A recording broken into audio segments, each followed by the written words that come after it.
Welcome to this explainer. Today we're diving straight into one of the most profound geopolitical shifts in all of human history. We're going to trace an incredible 90-year domino effect, a chain reaction that completely dismantled a massive empire and birthed two separate nations out of a single civilization. Picture this, it's 1947 and a brand new map has just been drawn. Two nations are born in a single night. But right behind that momentous, euphoric celebration of freedom, a truly terrifying reality was unfolding. People were frantically burning their last letters. Trains were rolling into stations, but not everyone inside was alive. Out on the roads stretching across these newly drawn borders, millions of people were walking with absolutely nothing but hope and fear. Freedom had finally arrived, but it came soaked in blood. So, you really got to ask yourself, how did an empire fall and two nations emerge? Well, the answer actually doesn't start in 1947. To truly understand this tragedy, we have to jump all the way back, 90 years earlier, to a single explosive uprising. Let's look at the spark of 1857.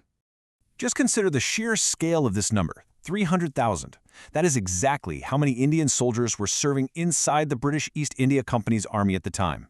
With a military engine that massive, even the tiniest spark was going to trigger a colossal system-wide explosion. And that spark? It came in the form of a new weapon, the Enfield rifle. To load it, soldiers literally had to bite into a cartridge. Well, a rumor spread like wildfire that these specific cartridges were coated with cow and pig fat. Now, for Hindu soldiers, the cow was sacred. For Muslim soldiers, pig fat was completely forbidden.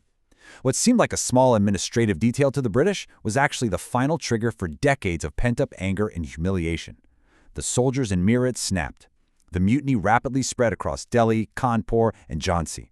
Regional leaders like Bahadur Shah Zafar, Nana Sahib, and Rani Lakshmi Bai rose up to lead the charge. But by 1858, the rebellion had collapsed. Why? Well, there was no central unity, no real coordinated strategy. Even so, British rule had been deeply, fundamentally shaken for the very first time. Which brings us to our next phase, the strategy of control. The aftermath of 1857 changed absolutely everything. The East India Company vanished, the Mughal Empire officially ended, and the region came directly under the British crown. And the British executed a chillingly systematic approach to, well, dominate forever. Step 1, they built massive infrastructure, railways, canals, ports, but this wasn't for local development, it was solely to extract raw materials and pump their own finished goods back in. Step 2, they intentionally collapsed local Indian industries, especially the booming textile market, turning the whole region into a captive marketplace for British factories. And Step 3, they created a loyal English-speaking civil service, basically a buffer class between the rulers and the ruled. By holding the entrance exams in London, they created this massive barrier, making it nearly impossible for most locals to even compete. It was a perfectly engineered system of economic and social control. Now we move into rising resistance and fractures. Look, a system built entirely on suppression is inevitably going to breed resistance. As political consciousness really woke up in the late 19th century, deep ideological divides started to materialize. On one side, you had the Indian National Congress, formed in 1885, demanding self-rule and a voice for all Indians. But on the other side, a very distinct fear was growing. Many Muslim leaders worried that in a majority-rule system, political power would permanently stay with the Hindu majority. This deeply rooted fear is what helped create the All India Muslim League in 1906.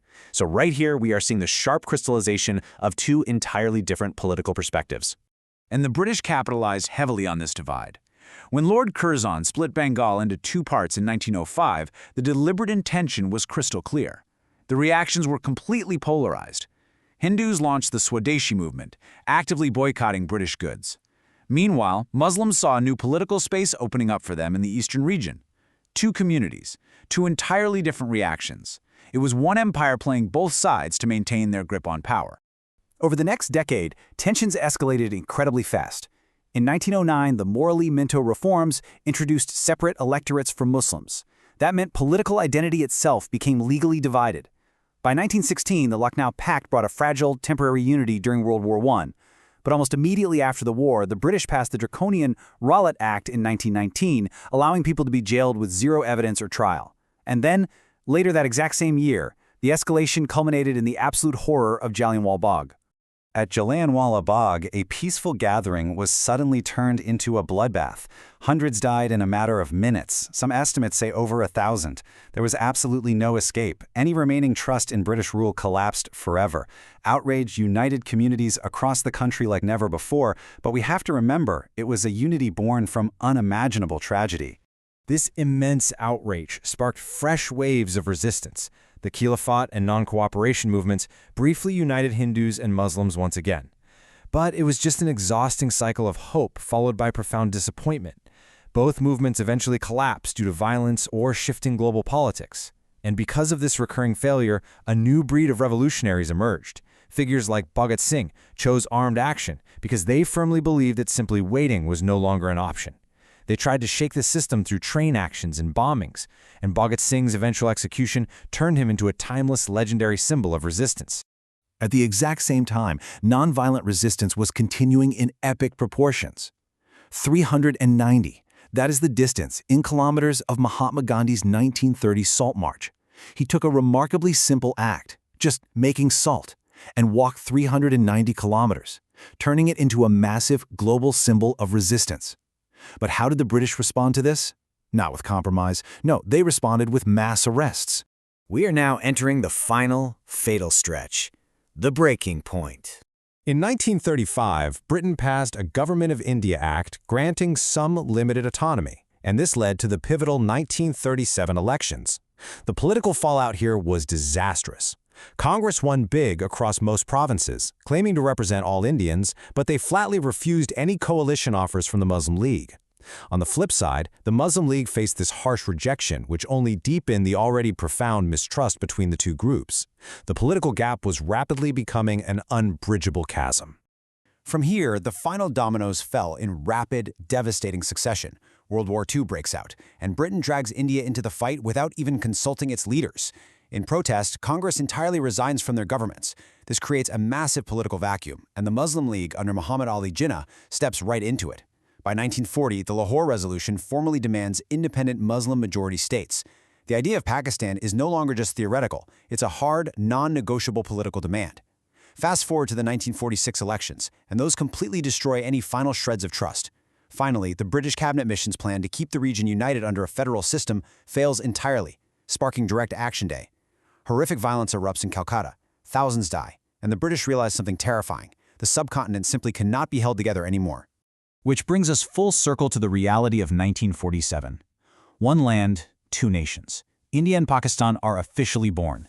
But the human cost was apocalyptic. Millions upon millions were displaced. Families were separated forever. Whole villages were burned to the ground, and trains crossed borders filled with total silence. Nearly 1 million lives were lost in one of the largest and most devastating migrations in all of human history. Freedom had finally arrived, yes, but it arrived in sacrifice, suffering, and unimaginable loss. The absolute crucial takeaway from this history is a profound reality. Freedom is never free. It is always paid for, in blood, in pain, and in sacrifice. When independence is celebrated today, it's not just a celebration of a political victory. It is the solemn remembrance of a profound tragedy, a brutal, decades-long struggle, and millions of lost lives that fundamentally shape the world we live in today. Before we wrap up, I want to leave you with this final provocative question to really think about. As we look at the world today, are we still seeing the dominoes of 1857 falling? Just think about how these 90 years of history continue to shape the borders, the politics, and the relationships of our modern world. Thank you so much for joining me on this explainer. Keep questioning, keep learning, and I'll see you next time.